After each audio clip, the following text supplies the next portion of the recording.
Chapter 28, Cohabitation. Chao Nian took a deep look at him and sized him up, pondering slightly.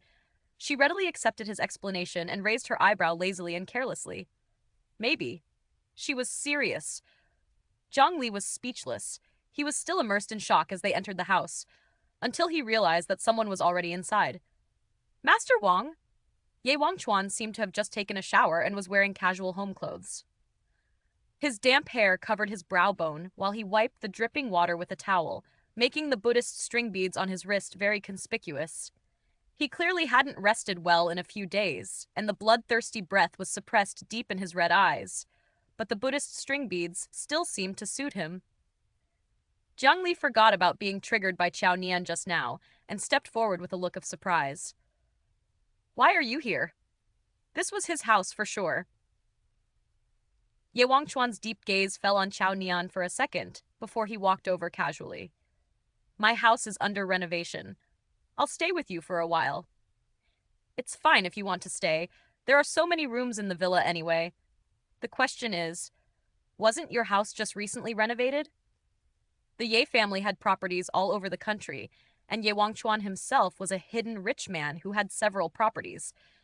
He definitely had more than one villa in Rao City.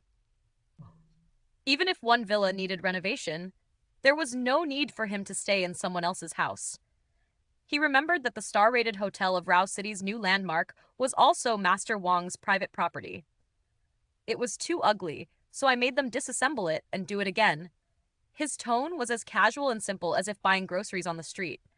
While he spoke, he had already come downstairs. He slowly rolled the sleeves of his clothes, revealing his wrist bones, smooth and strong lines. Throwing the towel on the sofa and bending over to pour a glass of water, Ye Wangchuan continued, Before I moved here, I asked my assistant to purchase some girls' supplies and put them upstairs. Zhang Li raised the shopping bags in his hand. You bought stuff for Nian Nian too? You should have told me earlier. I bought some too. He wouldn't have gone to buy them himself if he had known earlier. Ye Wangchuan glanced at the paper bags in his hands. They were all brands that girls liked. He pursed his lips and said in a low voice, It's fine for girls to have more clothes to wear. True. Zhang Li thought about it and agreed. Zhang Shanro had many clothes, and the family had even specially prepared a cloakroom for her to keep all her clothes in bags. Compared to Shanro, Nian Nian's clothes were pitiful, even if she bought a few more outfits. He carried the shopping bags and guided Chao Nian upstairs. Let's go, Nian Nian. I'll bring you to see your room. The second floor had 3 rooms. After bringing her into her room, Zhang Li considerately gave her some space and headed downstairs.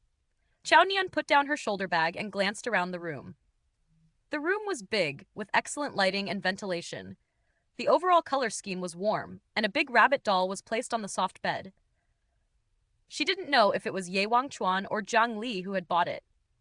She took the rabbit doll away, pulled up her hair, and went into the bathroom. Splash!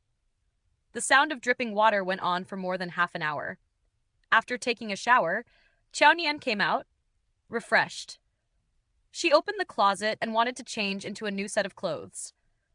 Her clothes were too dirty to wear.